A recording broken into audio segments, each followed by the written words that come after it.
జరుగుతున్నటువంటి అన్యాయం మీద మన ఉనికికే ప్రమాదం తెచ్చే విధంగా దేశంలో రిజర్వేషన్లు ఎత్తివేసే కుట్రలో భాగంగా ఎస్సీ వర్గీకరణ అనేది జరపాలని మొన్నదైతే సుప్రీంకోర్టులో పెద్దలు మన ప్రధానమంత్రి గారు ఇన్ఫ్లుయెన్స్ చేసి మరి కొన్ని కోట్లాది రూపాయలు మరి అడ్వకేట్ కు లూథ్రా లాంటి అడ్వకేట్ కు మరి మన కిషన్ రెడ్డి గారు, బండి సంజయ్ గారు, అదేవిధంగా రఘునందన్ రావు గారు మరి మన దగ్గర ఉన్నటువంటి అక్రమ సంపాదన అంతా మా సోదరుడు మందకృష్ణ మీద పెట్టుబడి పెట్టి ఈ రాష్ట్రంలో వర్గీకరణ చేసి దళితులను విడదీసి పబ్బం గడుపుకోవాలని చూస్తున్న కార్యక్రమానికి వ్యతిరేకంగా ఇలా మా మాల అడ్వకేట్ సోదరులందరూ కూడా నిరార్థక శిబిరం ఏర్పాటు చేసినారు.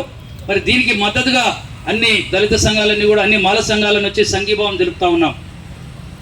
నేను విజ్ఞప్తి చేస్తా ఉన్నాను, మా మాల అడ్వకేట్ సోదరులందరికీ మీరు ఇలాంటి కార్యక్రమాలు ప్రతి జిల్లా కేంద్రంలో కూడా ఏర్పాటు చేసి మరి మన మాలలో జరుగుతున్నటువంటి ముఖ్యంగా రిజర్వేషన్లు ఎత్తివేసే కుట్రను ప్రజానీకానికి తెలియజేయాల్సిందిగా నేను మీ అందరికీ కూడా చేతులు ఎత్తి విజ్ఞప్తి చేస్తా ఉన్నాను.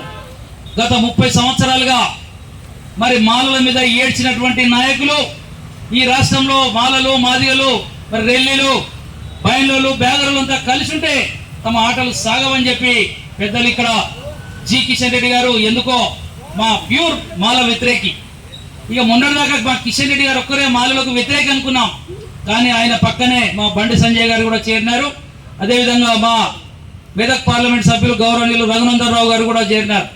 వీళ్ళందరూ కలిసి మరి ఎక్కడనో పంజాబ్లో జరుగుతున్నటువంటి ఆ కేసును తెలివిగా మరి ఇక్కడ నుంచి మా మిత్రుడిని ఇంప్లీడ్ చేయించి మరి అక్కడ ఎక్కడనో కేసును చూపించి మరి దీని అందరూ కూడా ఏదో మసిగుసి మరకాయ చేసి 7 మంది జడ్జీలలో 6 మంది అనుకూలంగా ఒకరు వ్యతిరేకంగా అని చెప్పి మన సుప్రీంకోర్టు తీర్పుని ఇప్పించారు. ఇది ఏ గుడ్డోని అడిగినా, ఏ ఎడ్డోని అడిగినా చెప్తారు ఇది సుప్రీంకోర్టు తీర్పు కాదు, ఇది మన బద్ద దళిత వ్యతిరేకులు భారతీయ జనతా పార్టీ నాయకులు ముఖ్యంగా మన ప్రధానమంత్రి గారు అనే మాట మరి ప్రజానీకానికి తెలియజేస్తా ఉన్నాను. మరి దేశంలో రిజర్వేషన్ ఎత్తివేసే కుట్రలో భాగంగానే ఇవన్నీ కూడా నాటకాలు జరుగుతూ ఉన్నాయి. ఉత్తరాదిలో భారతీయ జనతా పార్టీ ఆడలు సాగనివ్వడం లేదని చెప్పి మన మాయావతి గారు బలంగా ఉన్న నాయకురాలని దెబ్బతీసి మన దక్షిణాదిలో మందకృష్ణ లాంటి ఒక పావుగా వాడుకొని మరి ఏదో చేస్తా ఉన్నారు. ఇదంతా కూడా తాత్కాలిక ఉపశమనం.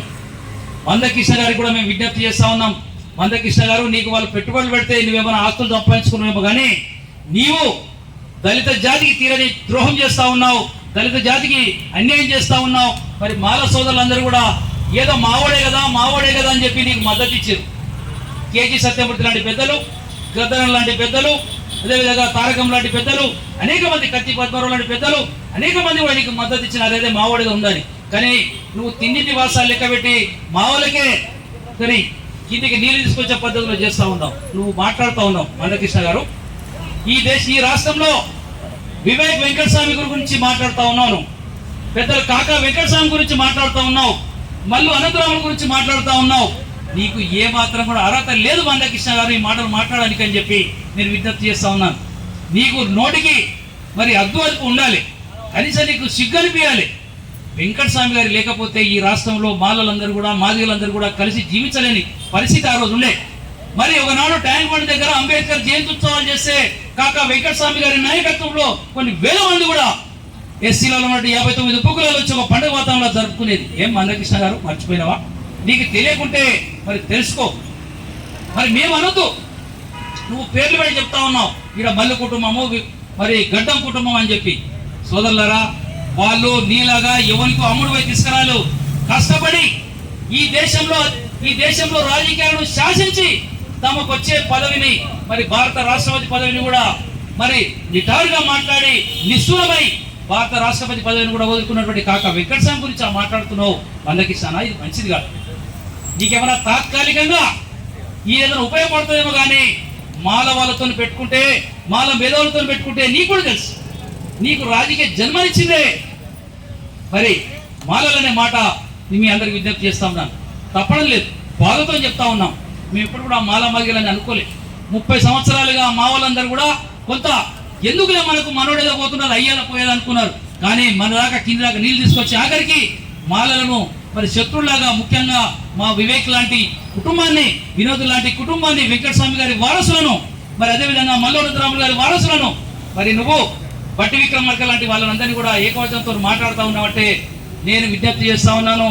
ఈ తెలంగాణ రాష్ట్రంలో ఉన్నటువంటి 50 లక్షల మంది మాలలు సైలెన్స్ గా ఉన్నారంటే మరి నువ్వు అర్థం చేసుకోవాలి. ఒక్కసారి ఉప్పెనలాగా బయటకు వస్తే మరి నీలాంటి వాళ్ళందరూ కూడా కొట్టుకపోతారు మందకృష్ణ అని చెప్పి నేను విజ్ఞప్తి చేస్తా ఉన్నాను. మరి ఇవన్నీ ఇలా జరుగుతూ ఉన్నాయి. మందకృష్ణ లాంటి వాళ్ళకి సుప్రీంకోర్టులో మొన్న ఇది వాస్తవాలు తెలుసుకోవాలి. లూత్రా లాంటి న్యాయవాదిని పెట్టి కొట్లాడుతూ ఉన్నారు. మీకు తెలుసు, లూత్రా లాంటి న్యాయవాదికి కొన్ని కోట్ల రూపాయలు కావాలి. ఏ మందకృష్ణ, నువ్వేమన్నా పొలం మీద తీసుకొచ్చినావా? నువ్వేమన్నా ఇంటికాడ జాగా మీద తీసుకొచ్చినావా? నీ వెనుక బడా పెట్టుబడిదారులు, దళిత వ్యతిరేకులు, రిజర్వేషన్ ఎత్తివేసే కుట్రదారులు నీ వెనుక ఉండి నిన్ను బలి చేసి నీ ఒక్కరిని బలవంతం చేస్తున్నావు. కానీ మా దళిత జాతిని అందరూ కూడా నిర్వీర్యం చేయడానికి నువ్వు పావుగా ఉపయోగపడుతున్నావు అనే మాట మందకృష్ణను తెలుసుకో. మందకృష్ణ తెలుసుకోవడమే కాదు, ఈ రాష్ట్రంలో తెలుగు రాష్ట్రంలో ఉన్నటువంటి కోట్లాది మంది దళిత ప్రజలు తెలుసుకోవాల్సిందిగా నేను విజ్ఞప్తి చేస్తా ఉన్నాను. ఇలా తాత్కాలికంగా ఏదైనా జడ్జిమెంట్ వచ్చి ఉండొచ్చు, కానీ ఇలా దేశంలో అందరూ కూడా వ్యతిరేకిస్తూ ఉన్నారు. మన మాయావతి గారు కూడా వ్యతిరేకిస్తూ ఉన్నారు. రామ్ విలాస్ పాస్వాన్ గారి మరి తమ్ముడు కూడా వ్యతిరేకిస్తా ఉన్నాడు. అదేవిధంగా కేంద్రంలో సామాజిక న్యాయ శాఖ మంత్రి కూడా వ్యతిరేకిస్తా ఉన్నాడు.